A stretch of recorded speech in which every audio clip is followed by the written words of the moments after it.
Good morning students. आज हम आपका 6th चैप्टर पढ़ेंगे, the climate and the seasons of India.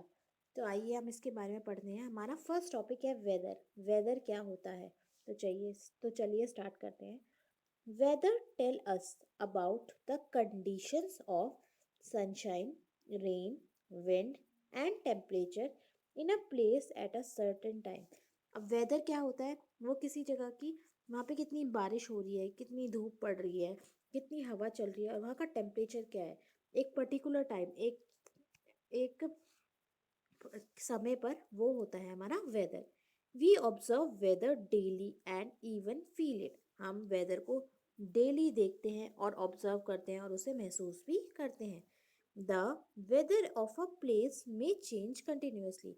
अब वेदर जो होता है वो बार बार बदलता रहता है। It can be rainy one day and windy the next day. एक दिन बारिश हो सकती है और एक दिन हवा मतलब विंडी हो सकता है। On a particular day it may start snowing, the next day be sunny. हो सकता है कि एक दिन बर्फ पड़ने लग जाए और दूसरे दिन धूप निकल जाए। Weather can change even in few hours. Weather घंटों, कुछ टाइम में भी, कुछ घंटों में भी बदल सकता है। Weather affects our everyday activity. Weather की वजह से हमारी एक्टिविटीज भी चेंज होती रहती है, हमारी एक्टिविटीज पे भी असर पड़ता है। अब weather forecast is helpful in this case. इसीलिए वेदर को फोरकास्ट हमारे लिए बहुत ज़रूरी होता है। हम अपने नेक्स्ट पेज पे आ गए हैं। People get the weather forecast through television, radio as well as newspaper. लोगों को वेदर के बारे में किससे पता चलता है? या तो टीवी से, टीवी पे न्यूज़ देख सकते हैं हम, रेडियो से या फिर न्यूज़पेपर से। इन सब चीज़ों से हमें वेदर के बारे में पता चल जाता है। This helps them to plan their work ahead for the next day. इसकी वजह से वो अपने अगले दिन की प्लानिंग, क्या काम करना है, वो कर सकते हैं। Weather forecast also warns the people about heavy rainfalls and bad weather storms etcetera. अब वेदर फोरकास्ट ये भी बताती है कि कितनी ज़्यादा बारिश होगी, या वेदर अच्छा है, बुरा है, या हवाएं, स्टॉर्म्स कैसी होंगी। ये सब चीज़ें वेदर फोरकास्ट बता देती है। नेक्स्ट टॉपिक पढ़ते हैं, क्लाइमेट। क्लाइमेट क्या है? Climate defines the weather of a place over a longer period of time. क्लाइमेट क्या होती है? ये डिफाइन करती है कि एक जगह की वेदर मतलब मौसम कैसा रहेगा लंबे समय तक। A desert with little or no rainfall will always have a dry climate. एक डेजर्ट ऐसी जगह होती है जहाँ पे कम या फिर ना के बराबर बारिश होती है, वहाँ ड्राई, बहुत ही सूखा क्लाइमेट रहता है। For example the Thar desert, एक एग्जाम्पल दे रखा है, जैसे कि थार डेजर्ट एक जगह है जहाँ पे बहुत गर्मी पड़ती है। A place that stage cold for most of the year will have a cold climate. For example the Himalayas, ऐसी जगह जहाँ ठंड पड़ती है बहुत समय तक, उनको उनका भी एक एग्जाम्पल दे रखा है, वो है हिमालयास, जहाँ हमेशा ठंड पड़ती है। The weather of a place may change daily, but the climate of a place does not change frequently. मौसम एक जगह का रोज चेंज हो सकता है, लेकिन क्लाइमेट जल एक दिन में चेंज नहीं होती, वो जल्दी जल्दी चेंज नहीं होती। The lifestyle of people is generally influenced by the climate of that place. और लोगों का लाइफस्टाइल उसके जहाँ वहाँ उस जगह का क्लाइमेट, मौसम कैसा है, उसके ऊपर बहुत निर्भर करता है।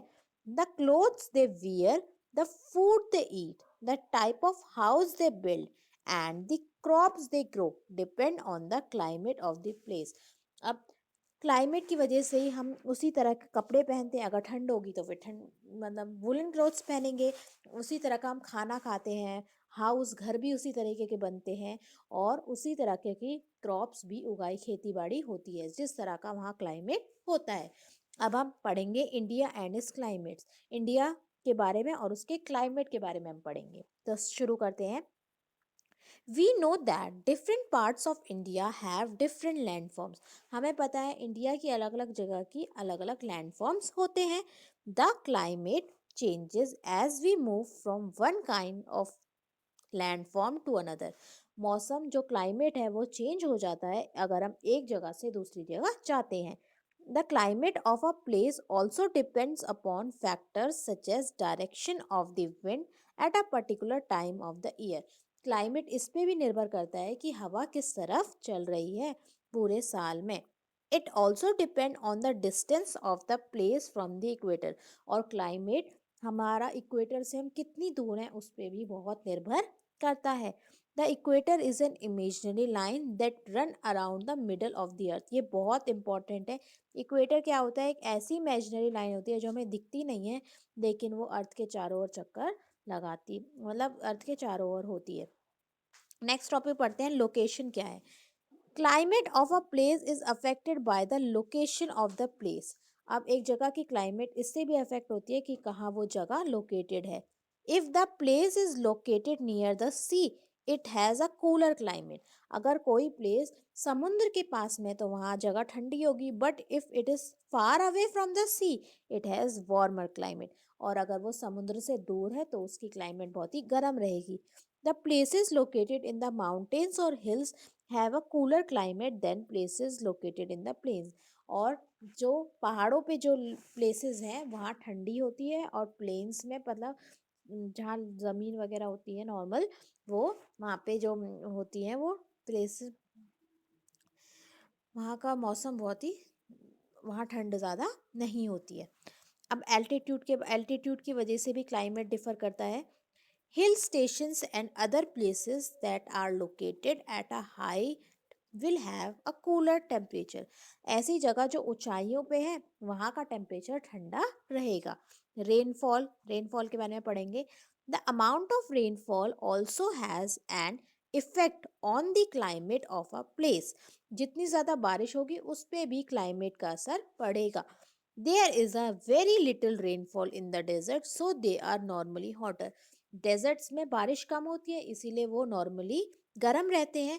Then those places which have plenty of rainfall, उनके कम अगर हम उनसे निर्भर करें, मतलब उनसे अंतर करें उनका, जहाँ पे ज़्यादा बारिश होती है तो डेजर्ट्स में कम बारिश होती है तो इसीलिए वहाँ पे ज़्यादा गर्मी होती है। डायरेक्शन ऑफ विंड, हवा किस तरफ जाती है उस पर भी बहुत डिपेंड करता है। Wind blowing from colder region make a place cooler. ऐसी हवाएं जो ठंडी जगहों से आती हैं वो जगह ठंडी हो जाती हैं। If they come from a desert they make a place warmer. और अगर वो डेजर्ट से आ रही है तो वो प्लेस गर्म हो जाएंगी। Winds coming from the sea make a place humid. और ऐसी हवाएं जो कि समुद्र के आसपास से आ रही हैं वो ह्यूमिड मौसम कर देती हैं। अब हम पढ़ेंगे क्लाइमेट ऑफ इंडिया। इंडिया का मौसम कैसा रहता है, उनमें क्या कौन कौन से क्लाइमेट होते हैं, ये सब चीज़ें। India has a tropical monsoon climate. India का जो मौसम है उसे हम कहते हैं tropical monsoon climate. Summer, monsoon and winter are the three main seasons in India. कौन कौन से होते हैं? एक होता है समर, मानसून और विंटर। ये तीन तरह के ज़्यादातर इंडिया में सीजन्स देखे जाते हैं। Spring and autumn two other are the other two season. Spring और ऑटम भी दो तरह के सीजन्स होते हैं। सबसे पहले हम पढ़ते हैं समर के बारे में। समर में क्या होता है? समर का में गर्मी होती है। Summer in India starts from April and lasts up to June. Summer कब से शुरू होती है? अप्रैल से होती है और जून तक चलती हैं। It become extremely hot during this time. इस टाइम बहुत गर्मी होती है। May and June are the hottest month of the year. मई और जून ये सबसे ज़्यादा गर्म मौसम होते हैं। The plains and the plateaus are quite hot and a hot dry winds blow in the plains is called the loo. जो प्लेन्स हैं जहाँ पे ज़मीनें समतल होती हैं और प्लेटूज हैं वहाँ पे बहुत गर्मी होती है, और वहाँ की हॉट ड्राई विंड्स को हम लू भी बोलते हैं। हम क्या बोलते हैं? लू चल रही है, क्योंकि गर्म गर्म हवा चलती है उसे लू कहते हैं। Though it is very hot throughout India during these months. इन महीनों में इंडिया में बहुत गर्मी होती है। द माउंटेन्स आर कूलर, लेकिन फिर भी माउंटेन्स, जहाँ माउंटेन्स है वहाँ ठंडा रहता है। The places near the sea also get some relief. और जो समुद्र के आसपास हैं वहाँ पे भी ज़्यादा गर्मी नहीं होती, because of the sea breeze, क्योंकि जो समुद्र से हवाएं निकलती हैं उनकी वजह से। People visit hill stations to escape the summer heat in the plains. जब यहाँ गर्मी होती है तो पीपल हिल स्टेशन चले जाते हैं जिससे कि उन्हें ज़्यादा गर्मी ना लगे, उनसे बचने के लिए। By the mid of the June, the amount of water vapor in the air increases, causing humidity. जब जून के बीच में जो वाटर वेपर होते हैं वो बढ़ने लग जाते हैं जिससे कि ह्यूमिडिटी बढ़ जाती है। अब हम नेक्स्ट उस पे आ जाते हैं मॉनसून। मॉनसून क्या होता है? जब बारिश आती है। द मॉनसून और the rainy season starts in June and continues till the end of September. ये कब स्टार्ट होते हैं? जून में शुरू हो जाते हैं और सितंबर तक चलते हैं। During this season the winds carrying moisture from the Arabian Sea and the Bay of Bengal move towards the land. अब ऐसी हवाएं जो कि समुद्र से बहरी होती हैं वो अरेबियन सी और वे बे ऑफ बंगाल से आती हैं और प्लेन्स की तरफ आ जाती हैं जहाँ लैंड वगैरह होती है, जैसे दिल्ली, ये सारी जगह। These winds these winds are called monsoon winds. और ऐसी विंड्स को क्या बोलते हैं? हम मानसून विंड्स बोलते हैं। They bring dark rain clouds which cause rainfall in all parts of India. ये काले बादल ले आती है अपने साथ जिससे कि हर जगह इंडिया के पार्ट्स में बारिश होती है। In India the rainy season is very important. Bharat में, इंडिया में रेनी सीजन बहुत ज़रूरी होता है।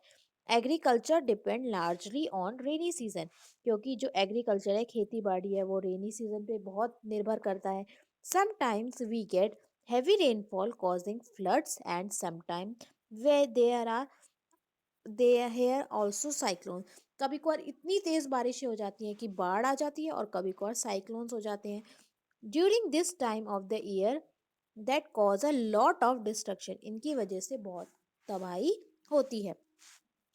The coastal areas and the, आगे बढ़ते हैं, and the Himalayas region receive heavy rainfall. और हिमालय और कोस्टल रीजन में बहुत ज़्यादा बारिश होती है। But places in Rajasthan and Gujarat receive scanty rainfall. लेकिन राजस्थान और गुजरात जैसी जगहों पे बहुत ही नॉर्मल बारिश होती है, कम ही होती है। The coast of Tamil Nadu remains dry in the monsoon but receive rainfall between November and January. अब तमिलनाडु और जैसी जगहों पे जो मानसून होता है वो कम होता है, लेकिन नवंबर और जनवरी के बीच में वहाँ बारिश हो जाती है। आगे बढ़ते हैं। The winter season begins at the end of the नवंबर। अब जो विंटर सीजन होता है वो कब शुरू हो जाता है? नवंबर के लास्ट में and stay till the end of February, और फरवरी तक चलता है। The coldest mountains are December and January. और दिसंबर और जनवरी में सबसे ज़्यादा कोल्ड मंथ, ठंडा होता है। The day are shorter and the nights during winter than nights during winter. यहाँ इनमें क्या होता है, जो डेज होते हैं, दिन का समय कम हो जाता है अगर हम विंटर्स में, दिन का समय कम और हो जाता है समर के according. The northern mountains and the plains have pleasant weather. और जो नॉर्दर्न माउंटेन्स होते हैं और जो प्लेन्स होते हैं उनका मौसम प्लेजेंट, सुहावना हो जाता है। During winters the nights are cold in deserts but the days are pleasant. अब सर्दियों के टाइम में नाइट्स बहुत ही ठंडी हो जाती हैं डेजर्ट्स में, रेगिस्तान में, और दिन सुहावने हो जाते हैं, अच्छे मौसम हो जाता है। In southern India the winters are pleasant. और साउथ की साइड में इंडिया में जो विंटर्स होती हैं वो प्लेजेंट हो जाती हैं। नेक्स्ट पढ़ते हैं हम, स्प्रिंग क्या होता है? This pleasant season comes after winter. ये एक ऐसा मौसम होता है जो कि बहुत ही सुहावना मौसम होता है, अच्छा मौसम होता है, ये विंटर के बाद आता है। And before the beginning of summer, और समर के आने से पहले। It is the most pleasant time of the year as it is neither too hot nor too cold. ये सबसे अच्छा सीज़न होता है किसी पूरे साल में, क्योंकि ना ज़्यादा गर्मी होती है ना ज़्यादा ठंड होती है। It is the time to put away the warm winter cloth and bring out light cotton cloth. ये ऐसा समय होता है जब हम गर्म कपड़ों को रख देते हैं और कॉटन क्लोथ्स ले आते हैं। Many trees get new leaves and flower during spring season. इस मौसम में जो लीव्स होती हैं वो और जो फ्लावर्स होते हैं वो नए आते हैं। अब नेक्स्ट पढ़ेंगे ऑटम के बारे में। Autumn comes after rainy season before winter. Autumn कब आता है? रेनी सीजन से पहले, रेनी सीजन के बाद आता है, और विंटर से पहले, सर्दियों से पहले आता है। The weather is cool and pleasant. जो वेदर होता है, जो मौसम होता है, वो अच्छा होता है। Many trees loss there leaves during this season. इस सीजन में जो पेड़ वगैरह होते हैं वो अपने लीव्स झड़ जाते हैं इस सीजन में।